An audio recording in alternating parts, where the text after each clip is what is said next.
સરળ જીવવાની એક કલા, અદ્ભુત કળા છે. જો બીજાના મૂલ્યોના આધારે વિચલિત થવાનું ટાળો. જો લોરિયલનું શેમ્પૂ હું ઘણા સમયથી યુઝ કરું છું.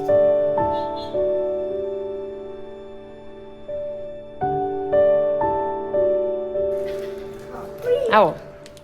હેલો, નમસ્તે ફ્રેન્ડ્સ. તો સ્વાગત કરું છું ફરીથી બધાનું એક નવા વિડીયોમાં. પ્રહાન જતો રહ્યો છે સ્કૂલે અને ફરી પાછું થોડુંક છે ને એનર્જેટિક બનવાની મારી કોશિશ. મનગમતી એક્ટિવિટી કરીએ ને એટલે આપણને મજા આવે અને એના માટે આપણને ટાઈમ મળવો જોઈએ. ક્યારેક ક્યારેક એવું હોય, મૂડ ઉપર પણ ડિપેન્ડ હોય બધી વસ્તુ. બટ ચા લઈ લીધી છે મેં મારી મોડી. જો ચા જસ્ટ હમણાં મેં ફિનિશ જ કરી છે અને કેટલા દિવસ થઈ ગયા આજે મોડી ચા પીવું છું અને ઓલમોસ્ટ વીક થઈ ગયું છે અને ખરેખર ફાવી જાય એવું છે. તમે આદુવાળી મોડી ચા પીવો અને થોડીક પેલો આપણે સિપ લઈએ ને એ કડવી લાગે કોફી જેવો, બાકી પછી પીએ ને તો મજા આવે. હવે કદાચ હું શુગરવાળી ચા પીશ ને તો મને નહીં ભાવે. શુગર ઘણા દિવસથી લીધી જ નથી ચામાં લીધું, નથી કોઈ સ્વીટ આઇટમ ખાધી, નથી કોઈ કોલ્ડ ડ્રિંક્સ પીધું અને જમવામાં પણ કોઈ જ વસ્તુમાં મેં શુગર કે ગોળ કે ખજૂર કંઈ જ નાખ્યું નથી. એટલે 1 વીક જેવું તો થઈ જ ગયું, 1 વીક ઉપર થઈ ગયું હશે આ ફોલો કરું છું એને. અને ખરેખર બહુ મજા આવે છે. લાઇટ ફીલ તો થાય જ છે, કેમ કે મારે એવું થતું કે હું છે ને ચા ઘણી બધી બનાવી લેતી. અત્યારે જો સવારે પીતી પ્રહાન જાય ત્યારે, પછી ફરી પાછું મારા હસબન્ડ સાથે પીતી, એમ કે બ્રેકફાસ્ટ કરે. મારું બ્રેકફાસ્ટનું બહુ નક્કી ન હોય, એમની સાથે બેસીને પીતી. વળી પાછા માસી આવે તો એની સાથે પીવું, એટલે 3-4 વખત ચા થઈ જતી અને આમ થોડી થોડી નહીં વધી જતી ચા. એટલે જ્યારથી આ શુગર બંધ કર્યું છે ને એટલે 2 ટાઈમ ચા થાય છે, અડધો કપ. મતલબ આ મોટો કપ છે સવારે, બાકી સાંજે તો નાનો કપ જ લઉં છું. અને આમ થોડી શું હોય, શુગર વગરની હોય, ટેસ્ટ ન આવે એટલો બધો, બટ હા, ઊંઘ તો ઉડી જ જાય ડેફિનેટલી. આપણને જરૂર છે નહીં હોય, ટીની જ જરૂર હોય, શુગરની કંઈ જરૂર નથી હોતી. આજે છે ને મને સૂવું નથી. આજે છે તારીખ 16/4/2024. બુક લઈને બેઠી છું. જ્યારે બી છે ને જો કોઈ પણ બુક રીડિંગ કરું ને, અત્યારે મેં છે ને આ બુક લીધી છે, ઝેન સરળ જીવવાની એક કલા, અદ્ભુત કળા છે. અને આ જાપાનીઝ બુક છે, બહુ સરસ છે. જાપાનીઝ લોકો બહુ સારી અને લોંગ લાઈફ જીવતા હોય છે. એમનું શું કહેવાય, આયુષ્ય બહુ વધારે હોય છે અને ઓલ્ડ એજમાં પણ એટલે લોકો બહુ જ એક્ટિવ ને વર્કિંગ હોય છે. સરસ. એટલે એમની પાસેથી ઘણા લોકો મોટિવેટ થતા હોય છે કે જાપાનીઝ લોકો આટલી સારી લાઈફ કઈ રીતે જીવી શકતા હોય. એના ઉપર ઘણી બધી બુક્સ બનેલી છે અને અમે લોકો હમણાં અમદાવાદ ગયા હતા ને ત્યારે મેં આ બુક જોઈ હતી અને થોડા ઘણા મેં એના આગળના ટોપિક્સ વાંચ્યા ને તો મને મજા આવી. મેં કીધું ના, સારી છે, એટલે મેં લીધેલી છે બુક. અને આજથી જ મેં સ્ટાર્ટ કરી છે બુક રીડિંગ કરવાનું. અને જો હું છું ને, મારી પાસે એક આવી મેં ડાયરી રાખી છે, મેં રિલાયન્સમાંથી જ લીધી હતી. અને એમાં આવી રીતના શું કહેવાય કે પાર્ટ્સ પાડેલા હોય ને, જો 1 2 3 4, એટલે 5 સેક્શન થાય. આમાં 5 સેક્શનમાં છે ને મેં અલગ અલગ ડિવિઝન રાખ્યા છે. ગુજરાતી, હિન્દી, ઇંગ્લિશ અને કોઈ એક ભગવાનનો પાર્ટ રાખ્યો છે કે એમાં જે કોઈ બી આપણે શું કહેવાય સાંભળતા હોય અને ક્યાંય બી કોઈ સ્ટોરી હોય, ક્યાંય એવો કોઈ થોટ્સ હોય કે જે આપણને ગમતો હોય તો એ હું પાર્ટ વાઇઝ લખતી હોઉં. ગુજરાતી થોટ્સ હોય તો ગુજરાતી પાર્ટમાં લખું, કે જેથી કરીને ક્યારેય બી બુક ખોલીએ ને તો આપણને મેઇન પાર્ટ્સ છે ને, મેઇન થોટ્સ છે એ આપણે વાંચી શકીએ એટલા માટે. અને ક્યારેક આપણે શું હોય કે ઇમેજ સાથે થોટ્સ લખવા હોય, રીલ્સ બનાવવી હોય તો એના ઉપર બી લખી શકીએ એટલા માટે. સો અહીંયા જો લખું છું આવી રીતના. બુક ખાસ તો છે ને લખવાનું ભેગું લઈને જ બેસું, કેમ કે મને છે ને બુકમાં લીટા કરવા ન ગમે. આ બુક છે ને મને મારા હસબન્ડને બંનેને ટેવ છે. હાઇલાઇટર છે કે બુકમાં લીટા કરવા ઓછા ગમે, આમ બહુ ગંદી લાગે. પછી બીજી વખત વાંચ્યું હોય ને કે કોઈ બીજાને વાંચ્યું હોય ને તો એને મજા ના આવે એટલા માટે. સો ચલો, હજી તો છે ને મેં ઇન્ટ્રોડક્શન જ ચાલુ કર્યો છે આ બુકનો.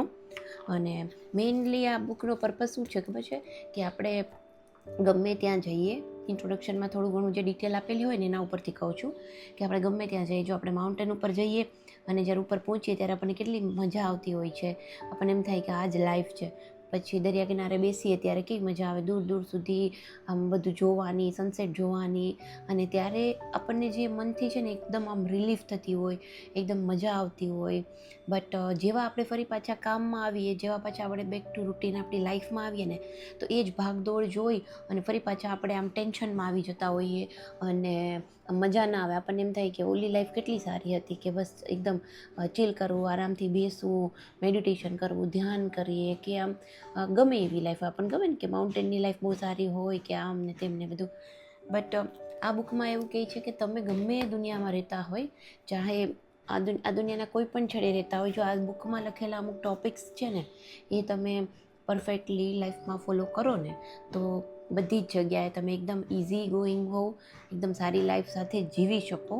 એ આ બુકનો મેઇન પર્પઝ છે. ને એક છે ને બહુ સરસ છે, જે મેં લખવા માટે હમણાં બુક ખોલી તો મેં કીધું ચાલો વિડીયો પણ બનાવો ત્યારે જ, કે જો બીજાના મૂલ્યોના આધારે વિચલિત થવાનું ટાળો, બિનજરૂરી ચિંતાઓથી દૂર રહો, અનંત રૂપે એક સરળ જીવન જીવો, નકામી અને વ્યર્થ વસ્તુઓને તમારા જીવનમાંથી દૂર કરતા જાઓ.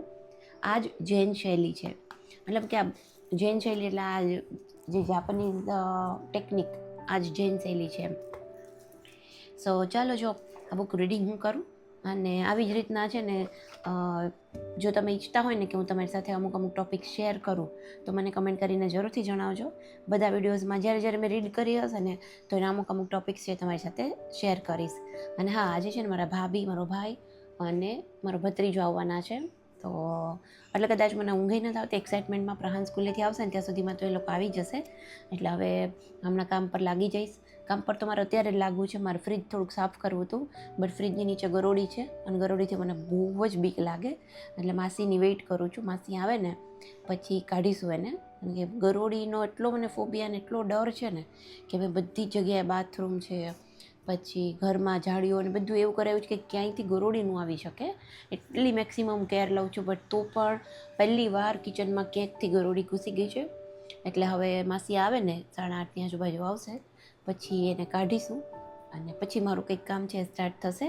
તો ચાલો ત્યાં સુધી થોડું બુક રીડિંગ કરીએ. ચા પી લીધી છે અને પછી મળીશું. ચાલો થોડી વાર પછી. Bye bye.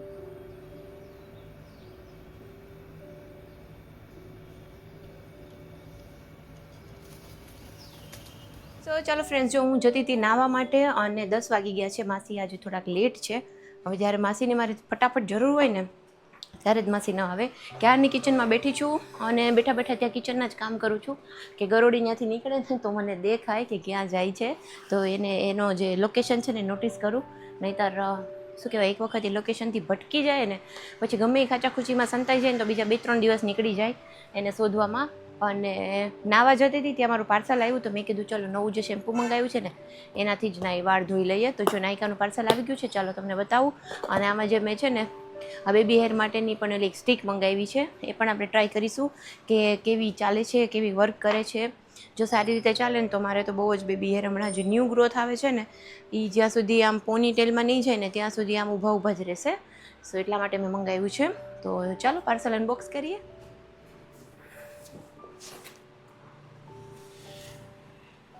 તો જો ને આજે પ્રહાન તો સ્કૂલે જતો રહ્યો. આજે મારે શું કહેવાય કે જે બુક રીડિંગ કરીને એના પછી મજા આવે. ખરેખર આપણા માટે જ્યારે આપણે ટાઈમ કાઢી લઈએ ને સવારમાં જ તો આખો દિવસ છે ને એકદમ સરસ જાય.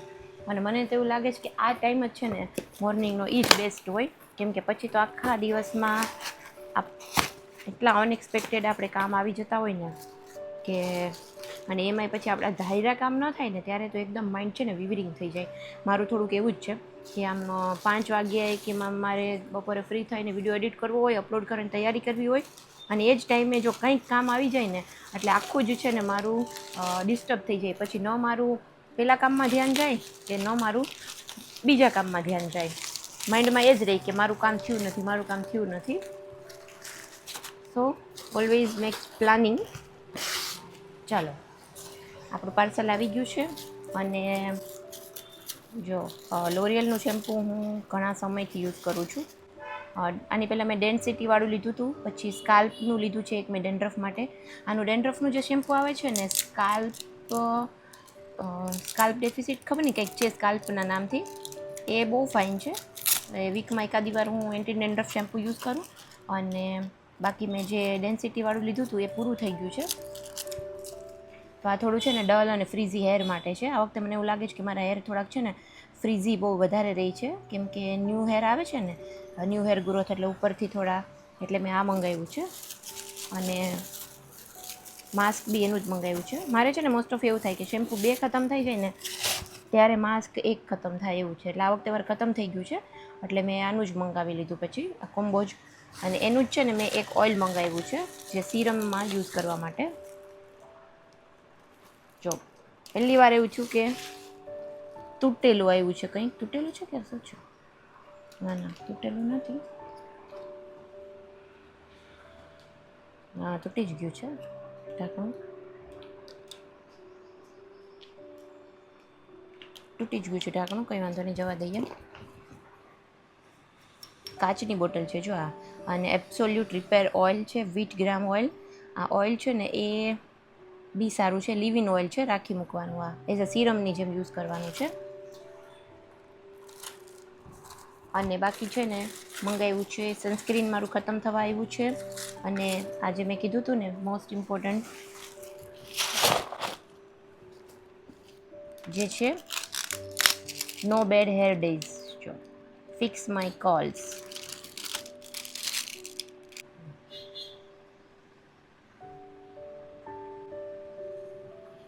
જો આવા કંઈક હશે, આમાં જેલ જેવું ક્રીમ જેવું છે, એટલે જ્યાં જ્યાં ફ્રીઝી હેર હોય ને એમાં આમ લગાવી દેવાનું. લોકોએ જોયેલું જ હશે, મને ખબર નથી. કોઈ કમેન્ટ કરેલી, સોરી કોઈ યુઝ કરેલું હોય તો કમેન્ટ કરજો. બાકી આનું આપણે યુઝ કરીશું ત્યારે હું બતાવીશ. અત્યારે તો મારે એમ જો ફ્રીઝ ફિનિશિંગ વોન્ડ, અત્યારે તો એમ બી મારે છે ને જવું જ છે હેર વોશ કરવા માટે. સો આઈ હોપ કે આ સારું નીકળે. અને બાકી આ આજકાલ મારું ફેવરિટ છે ડોટ એન્ડ કીનું. લાસ્ટ ટાઈમ મેં છે ને એક્વાવાળું મંગાવ્યું હતું. એની પહેલાં મેં ઓરેન્જનું મંગાવ્યું હતું, લેમનવાળું. ઓરેન્જ તો નહીં પણ લેમનનું. અને આ વખતે મેં વોટરમેલનનું મંગાવ્યું છે. આ વખતે મેં મોટી સાઇઝ જ મંગાવી લીધી છે, 80 ગ્રામનું.